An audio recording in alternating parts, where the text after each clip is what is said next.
जय माता की। श्रावण महात्म्य का 23वां अध्याय आज हम करेंगे। 23वां अध्याय। इससे पहले आप सभी का हमारे YouTube चैनल जय माता की में बहुत बहुत स्वागत है। और अभी अगर आप हमारे चैनल पर नए जुड़े हैं तो कृपा करके चैनल को सब्सक्राइब कर लीजिए और घंटी जैसे दिखने वाले बटन को भी दबा लीजिए ताकि आने वाली नई वीडियोस आप तक पहुंच सके।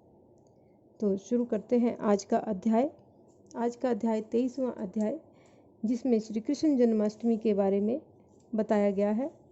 भगवान शंकर सनत कुमार से बोले, श्रावण मास की कृष्ण पक्ष की अष्टमी के दिन वृष राशि के चंद्रमा में अर्धरात्रि के समय इस योग के आने पर देवकी के गर्भ से भगवान श्री कृष्ण का जन्म हुआ था। परंतु सिंह राशि के सूर्य आने पर इस महोत्सव को मनाना चाहिए। अष्टमी तिथि से पहले सप्तमी के दिन दातुन करके अल्प भोजन करना चाहिए। रात को जितेंद्रिय होकर सो जाना चाहिए।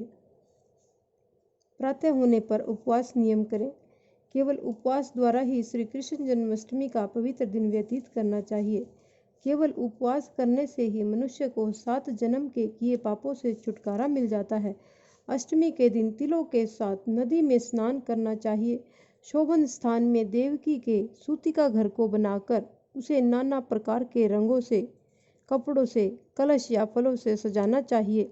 दीपमाला, पुष्प, चंदन, अगरबत्ती तथा धूप बत्ती जलाकर वहां गोकुल के कृष्ण चरित्र का वर्णन करें।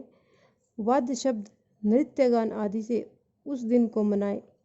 16 उपचारों द्वारा देवकी मंत्र से देवकी जी की पूजा करें।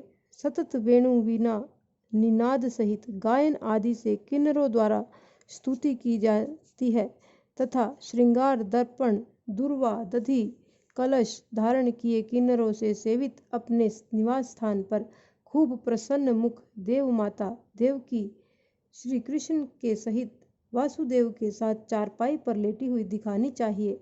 यह सब पाप नाशार्थ आदि में प्रणव तथा अंत में नमः जोड़कर चतुर्थ्यंत युक्त अलग अलग नाम कीर्तन पूजा करनी चाहिए।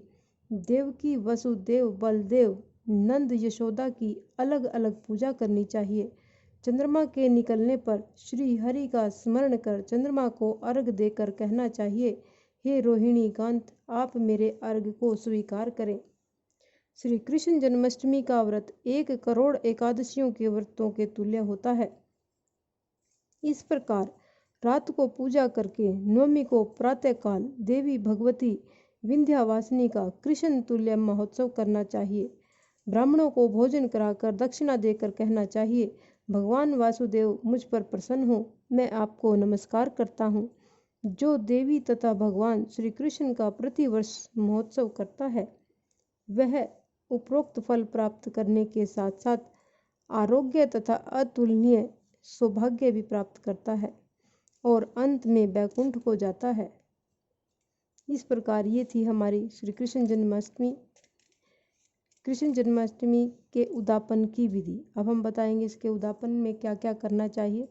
उद्यापन किसी शुभ दिन सविधि करना चाहिए।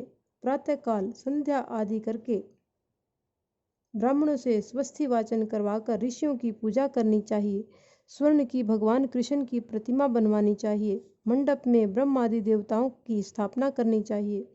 उस पर तांबे या मिट्टी का कलश रखकर उसमें रजत या बांस का पात्र रखना चाहिए। कपड़े से ढककर साधक उस पर कृष्ण कन्हैया की वैदिक या तांत्रिक मंत्रों द्वारा षोडशोपचार द्वारा पूजा करनी चाहिए।